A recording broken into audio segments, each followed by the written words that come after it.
Hello everyone, welcome back to my channel genius classes. आज मैं आपके लिए लेके आया हूँ क्लास 7 का साइंस का चैप्टर 4 जिसका नाम है acids bases and the salt का मोस्ट इंपॉर्टेंट एमसीक्यू।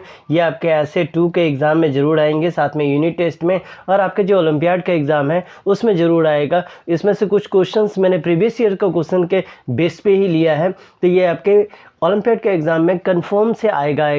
ये इसका पहला चैप्टर नहीं, इससे पहले मैंने 3 चैप्टर ऑलरेडी डाल रखा है। अगर नहीं देखें तो एक बार जाकर उसे ज़रूर चेकआउट करना। मैं लिंक आई बटन डिस्क्रिप्शन दोनों में दे दूंगा। तो चलिए बिना देरी के शुरू करते हैं। सबसे पहला जो क्वेश्चन आपका यहाँ से शुरू हो रहा है, ये नंबर 1 में पूछा गया है which of the following is not acidic in nature. इसमें से कौन सा है जिसका नेचर जो है वो एसिडिक नहीं है? कॉमन सॉल्ट का, कास्टिक सोडा का, बोथ ए एंड बी का, या विनेगर का? तो सही है, इसका आंसर हो जाएगा नंबर सी। कॉमन सॉल्ट और कास्टिक सोडा दोनों का जो नेचर है वो एसिडिक नहीं है। ठीक, इसके बाद हम लोग आते हैं नंबर 2 में। नंबर 2 में आपसे पूछा जा रहा है, for dilution of a concentrated acid we added, हमको इसको क्या डालना पड़ता है? Water into the concentrate acid, या concentrated acid into the water, या both the above are correct, या first water into acid then more acid. तो इसमें से कौन सा हो जाएगा? तो 2 का हो जाएगा नंबर बी। कॉन्सनट्रेटेड एसिड जो है वो वाटर में क्या होगा, आपको डालना पड़ेगा। तीसरा नंबर में है which one of the following is a acidic in nature. इसमें से कौन सा जो है वो एसिडिक है नेचर में? लेमन जूस, टमेटोज, मिल्क, या ऑल? तो इसका सही आंसर क्या हो जाएगा? नंबर 3 का डी। ये जितना है ये सारा का सारा क्या है, नेचर के हिसाब से थोड़ा एसिडिक आपको देखने को मिलेगा। चलिए इसके बाद आते हैं नंबर 4 में। नंबर 4 में पूछा जा रहा है the acid present in the tomatoes is, कौन सा एसिड टमेटो में पाया जाता है? Citric acid, टैट्रिक acid, oxalic acid, या मैलिक एसिड? तो 4 का हो जाएगा नंबर सी। ये क्या पाया जाता है? Oxalic acid. 5 में पूछा गया the acid present in the Apple, Apple में कौन सा एसिड पाया जाता है? सिट्रिक, टार्ट्रिक, ऑक्सलिक, या मैलिक? तो इसका 5 का हो जाएगा नंबर डी। कौन सा एसिड पाया जाएगा? तो मैलिक एसिड। इसके बाद 6 नंबर में आपसे पूछा गया है basis has a dash test, basis का टेस्ट जो होता है कैसा होता है? प्लेजेंट, सोर, बिटर, सॉल्टी? तो इसका सही आंसर हो जाएगा बिटर। अगर आपको ये टेस्ट करना है तो आपके भी घर में नहाने के लिए जो आप सोप का इस्तेमाल करते हैं, एक बार उसको टेस्ट करके देखना, पता चल जाएगा इसका टेस्ट कैसा है।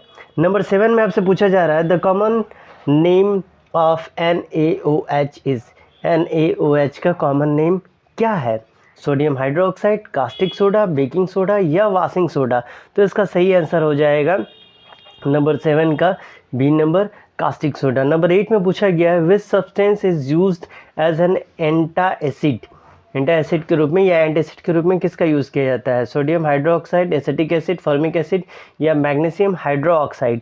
तो 8 का हो जाएगा नंबर डी, ये मैग्नीशियम हाइड्रोक्साइड का इस्तेमाल होता है। इसके बाद हम लोग आते हैं 9 नंबर में। 9 नंबर में पूछा गया है which of the following is used in the fire extinguisher, इसमें से किसका इस्तेमाल किया जाता है फायर एक्सटिंग्विशर में? यानी आग को बुझाने के लिए जो रेड कलर का बॉक्स रहता है उसमें सोडियम कार्बोनेट का, कैल्शियम कार्बोनेट का, सोडियम बाइकार्बोनेट का, या नन ऑफ दीज? 9 का हो जाएगा number C, sodium bicarbonate. 3 number में पूछा गया है which is the base not an alkali, इसमें से कौन सा बेस है एल्कली नहीं है? Sodium hydroxide, potassium hydroxide, calcium hydroxide, या नन ऑफ दीज? तो 10 का हो जाएगा नंबर डी, इसमें से कोई भी नहीं। इसके बाद हम लोग आते हैं 11 नंबर में। 11 नंबर में आपसे पूछा गया, थोड़ा ये बड़ा है तो इसलिए इसको छोटा कर लेते हैं। The Latin word acid means, अगर एसिड का लैटिन वर्ड मीनिंग अगर निकालना रहे तो क्या होगा? स्वीट, बिटर, बोथ, या सोर? तो 11 का हो जाएगा नंबर डी, ये क्या हो जाता है? सोर हो जाता है। 12 नंबर में है a substance which dissolve in water to give hydrogen ions as they only positively charge ion is called, इसको क्या बोलेंगे? बेस बोलेंगे, सॉल्ट बोलेंगे, एसिड बोलेंगे, या नन ऑफ दीज बोलेंगे? तो ये हो जाएगा नंबर सी, इसको हम लोग एसिड के नाम से जानेंगे। 13 है chemical name of oil of vitriol, इसका केमिकल नेम क्या है? Nitric acid, acetic acid, sulphuric acid, या सोडियम हाइड्रोक्साइड? तो ये क्या हो जाएगा? नंबर सी, इसको हम लोग सल्फ्रिक एसिड बोलते हैं। ठीक है, सल्फ्रिक एसिड का दूसरा नाम क्या है? Oil of vitriol.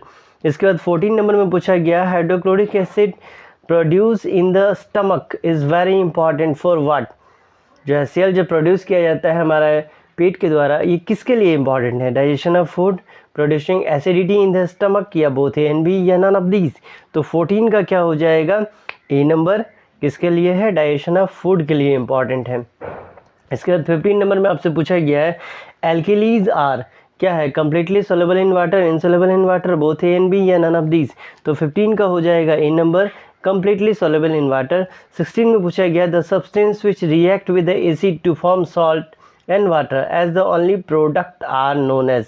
ठीक है, जिसको सॉल्ट और वाटर के साथ हम रिएक्ट करते हैं तो उसका प्रोडक्ट क्या निकलेगा? बेसिस हो जाएगा, एसिड हो जाएगा, सॉल्ट हो जाएगा, या ऑल ऑफ दिस हो जाएगा। तो इसका हो जाएगा एग्जैक्टली बेसिस। इसके बाद हम लोग आते हैं 17 नंबर में। 17 नंबर पूछा गया anti acid made in the magnesium hydroxide and aluminium hydroxide are used for, इसका किसके लिए इस्तेमाल किया जाता है? Relieving the acidity in the stomach, या for preparing the bleaching powder, या बोथ ए एंड बी, या नन ऑफ दीज। तो 17 का हो जाएगा A number relieving acidity in the stomach. जब पेट में बहुत ज़्यादा दर्द करने लगे तब आप इसका इस्तेमाल कर सकते हो, एसिडिटी की वजह से अगर दर्द हो रहा है तो। 18 नंबर में पूछा गया the substance which change in their colour on coming in the contact with the other substance, वैसा सब्सटेंस जो किसी और सब्सटेंस के अटैच में आता है या कांटेक्ट में आता है, कलर चेंज हो जाता है। एसिड बेस इंडिकेटर, या नन ऑफ दीज। तो इसको हम लोग क्या बोलेंगे? तो इसका नाम हो जाएगा number C, that is indicator. इसके बाद 19 में है which one of the following can be used as an acid base indicator by visually impaired the student. ठीक है, किसका इस्तेमाल किया जाता है? लिटमस का, टर्मरिक का, वनीला एसेंस का, या पेंटूनिया लीव्स का। तो 19 का हो जाएगा सी नंबर, वनीला एसेंस का हम लोग इस्तेमाल करते हैं। 20 में पूछा गया है neutralisation reaction is a, neutralisation क्या है? फिजिकल एंड रिवर्सिबल चेंज, या physical change that can not be reverse, या केमिकल एंड रिवर्सिबल चेंज, या chemical change that can not be reverse. तो 20 का हो जाएगा number D, chemical change that can not be reverse. अगर एक बार ये हो गया तो फिर से वापस नहीं किया जा सकता है। ठीक है, ये इसका मैंने सेट 1 दिया है, कोशिश करूँगा कि आपको जल्द से जल्द इसका सेट 2 भी दे दिया जाए, ताकि आपका जो ओलंपियाड एग्ज़ाम है जो 2-4 दिन में ही होने वाला है उसमें आप बेहतर कर पाओ। मिलते हैं अगले वीडियो में, तब तक के लिए आपको क्या करना है? चैनल को लाइक से सब्सक्राइब करके बेल आइकन को प्रेस करना है, और ज़्यादा से ज़्यादा अपने फ्रेंड को भी इसको शेयर करना है।